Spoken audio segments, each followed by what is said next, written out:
Hello दोस्तों, welcome to fact study. आज के इस फैक्ट एनालिसिस टॉपिक में हम चर्चा करने वाले हैं। अभी आपने काफ़ी चर्चा में रहा उत्तराखंड के उत्तरकाशी जिले का ये जो है सिलक्यारा टनल।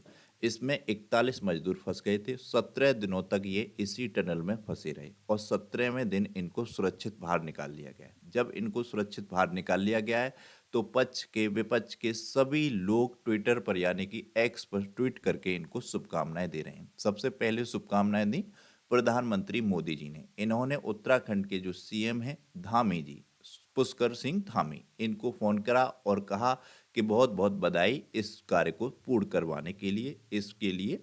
और फिर जो है धामी जी ने भी बधाई दी। इन्होंने भी एक्स पर ट्वीट किया। किनको ट्वीट किया मतलब इन्होंने कहा कि जो भी श्रमिक हैं इनका सकुशल बाहर आने के लिए, इनकी फैमिली के लिए और इस कार्य में जो जिन लोगों ने बचाव दल रहा उसको सबको शुभकामनाएं दी। तो इस पूरी खबर में ये सबसे इम्पोर्टेंट है रेड होल माइनिंग। ये रेड होल माइनिंग क्या है और कौन सी मशीन थी जो इसमें फेल हो गई, ऑगर मशीन, इन सभी पॉइंटों पे चर्चा करेंगे। ये पॉइंट आपके एग्जाम के लिए मोस्ट इंपोर्टेंट है। इसके अलावा यहाँ पर एक क्वेश्चन भी हमने रखा है, इसको भी आपसे लास्ट में पूछेंगे। और ये एक पॉइंट आपके एग्जाम के लिए यहाँ तक कि डी ग्रुप से लेके ए ग्रुप तक के लिए, यानी कि छोटे से बड़े एग्जाम के लिए ये पॉइंट आपके इम्पोर्टेंट हैं। तो आप इस वीडियो को बहुत ध्यान से देखें और बहुत ध्यान से सुनें। इसके अलावा कोई एग्जाम की तैयारी नहीं भी करता है, किसी भी एज ग्रुप का है, उसको भी इन टॉपिक्स के बारे में, इन पॉइंट्स के बारे में जागरूक होना चाहिए, मालूम होना चाहिए। जागरूकता का मतलब ही ये होता है। तो इस वीडियो को शुरू करते हैं, देखते हैं।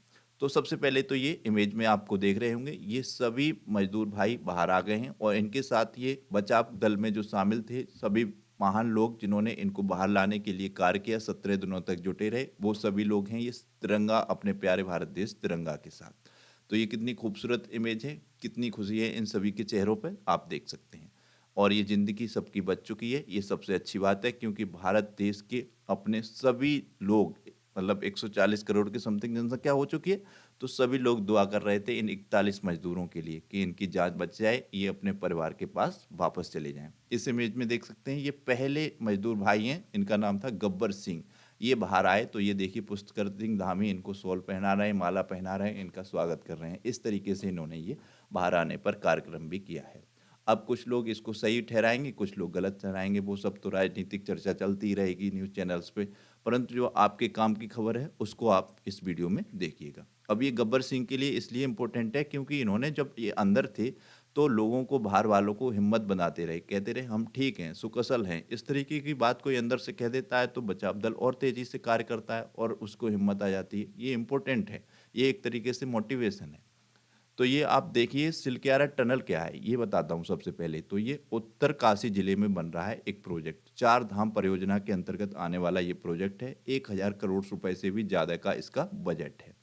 और ये जो है सिलक्यारा टनल ऐसी है जो कि आपकी जो गंगोत्री और यमुनोत्री को एक करने का काम करेगी। यहाँ पर जहाँ पर ये दूरी 50 मिनट की थी उसको घटाकर ये 5 मिनट का करने का काम करेगी।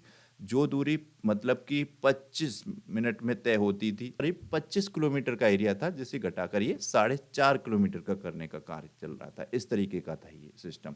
इस इमेज में आप समझ सकते हैं कि ये निर्माण कार्य चल रहा था आगे, ये टनल बनाते हुए जा रहे थे, टनल बनाते हुए जा रहे थे आगे।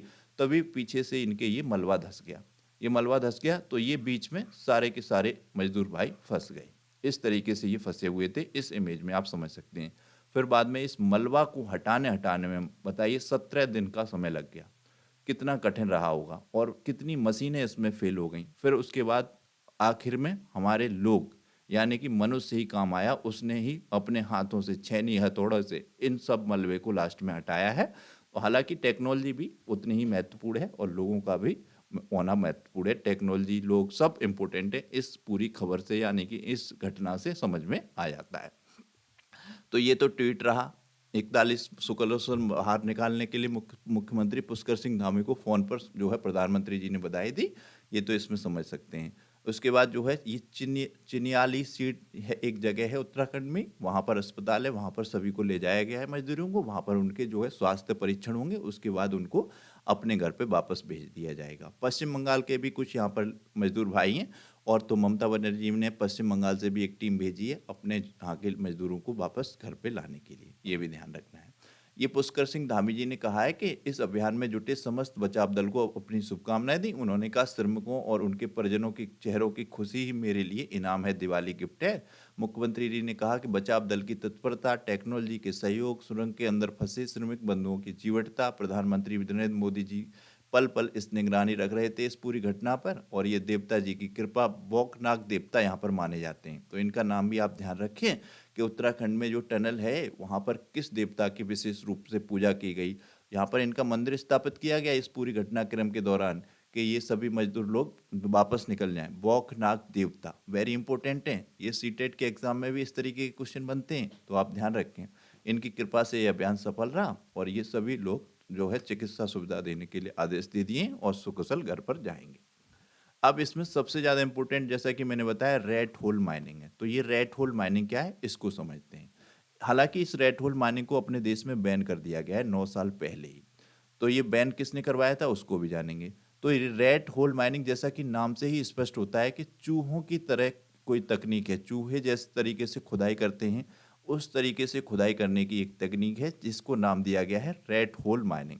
जिस जगह पर या जहाँ पर कम जगह होती है या सकरी जगह होती है, बड़ी मशीनें या ड्रिलिंग का ऑप्शन कम होता है, तो वहां पर रेट माइनर्स काम करते हैं। इसमें काम करने वालों को रेट माइनर्स कहते हैं। हालांकि इनका नाम है मद्रास सैपर्स टीम है एक, वो इसकी रेट माइनिंग में विशेष तौर पर प्रशिक्षित है या सरकारी उसके पास जो है कार्यक्रम करने की सरकार की तरफ से नियुक्त है, तो वो करती है काम।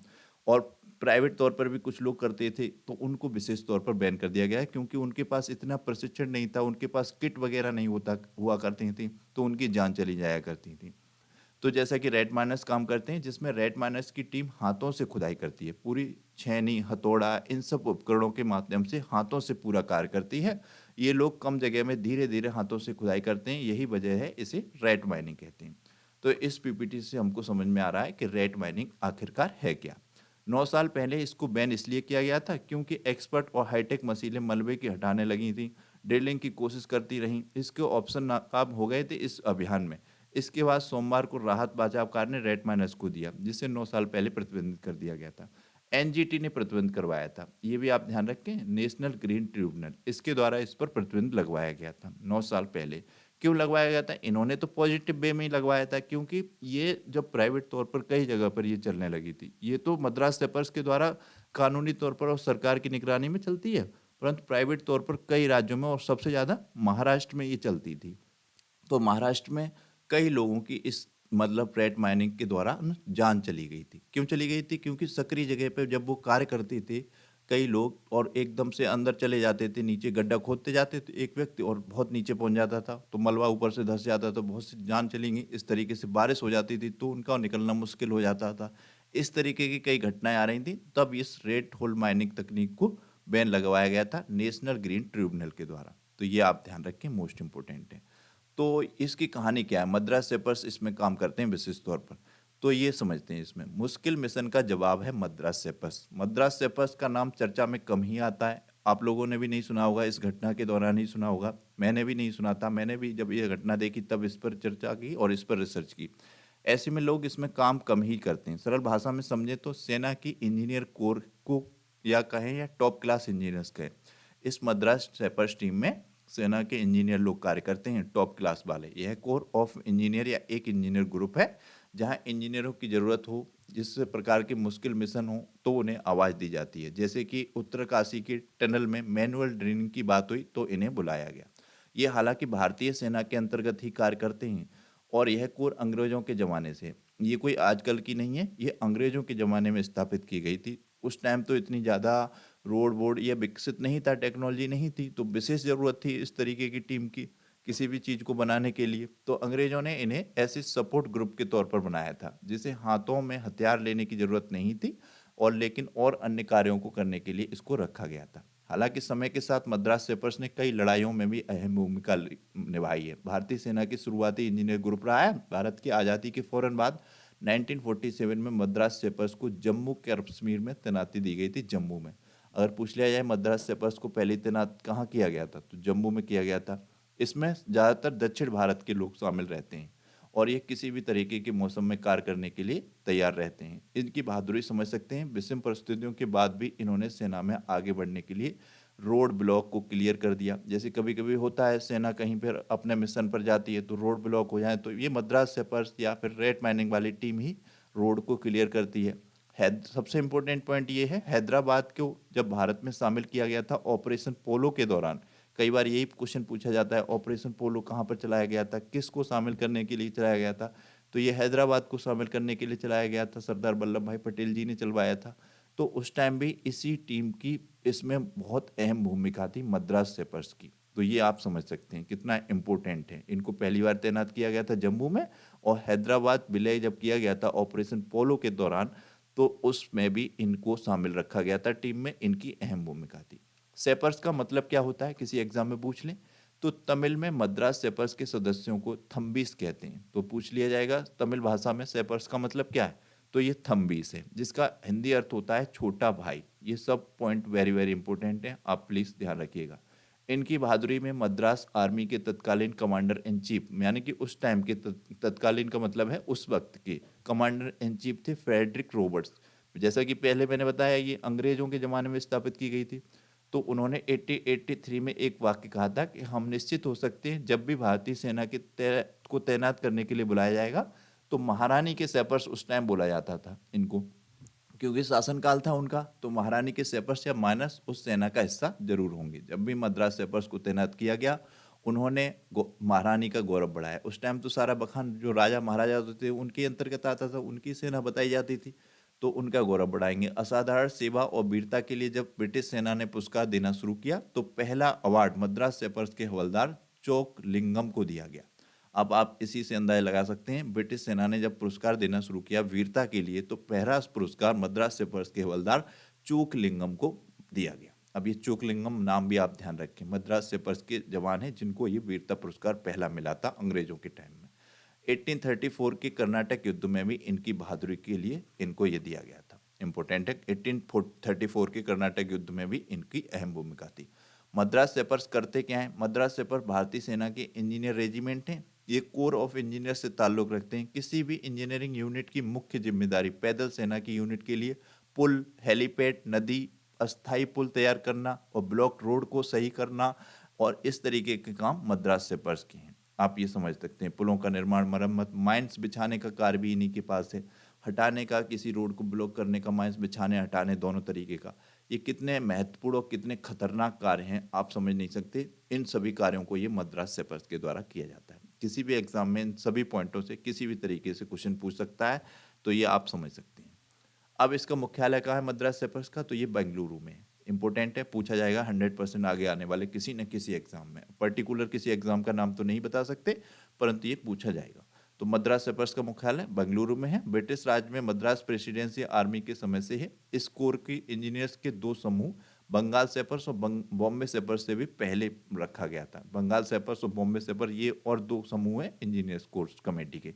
इनका आदर्श वाक्य सर्वत्र है। पूछ लिया जाए मद्रास सेपर्स का आदर्श वाक्य क्या है, तो ये सर्वत्र है।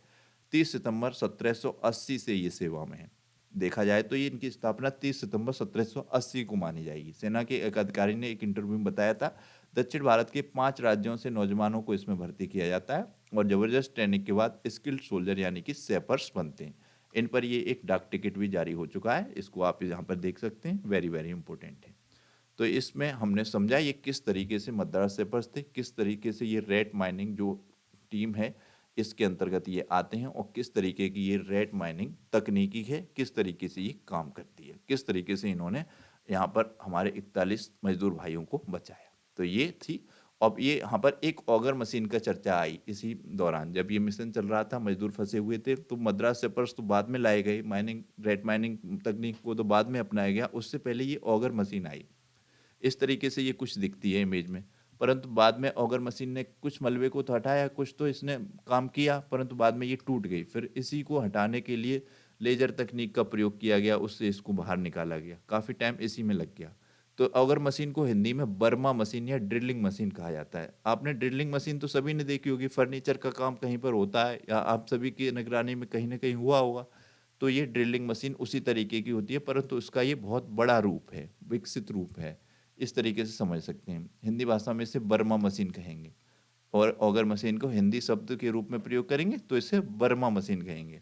इसका काम होता है ज़मीन में छेद करना। ऑगर मशीन वर्टिकल और हॉरिजेंटल दोनों तरीके से कार्य करती है या दोनों तरीके से छेद करती है। यानी कि ये इस तरीके से भी काम करेगी, हटा सकती है, और इस तरीके से भी हटा सकती है, दोनों तरीके से।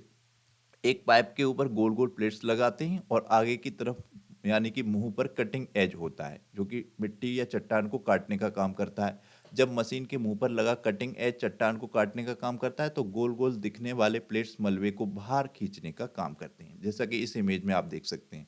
जैसा कि बताया जा रहा है इस तरीके के ये लगे होते हैं। इस तरीके से आगे एक कटिंग एज ब्लेड होता है, वो आगे काटता जाएगा, ये मशीन पीछे मिट्टी मलबे को ढकेलती जाएगी। ऑटोमेटिक ये चलेगी तो इस तरीके का कार्य ऑटोमेटिक होगा। ये हम यहाँ पर इस मशीन के द्वारा ड्रिल करने के लिए जो कटिंग एज लगाता है उसे बनाने के लिए टंगस्टन कार्बाइड का इस्तेमाल किया जाता है। पूछ लिया जाए आपसे कि ऑगर मशीन में या बर्मा मशीन में ये किस तरीके के ब्लेड का या कटिंग एज का प्रयोग होता है, टंगस्टन कार्बाइड का प्रयोग होता है। हालांकि इसमें सख्त सतह का काटना आसान होता है।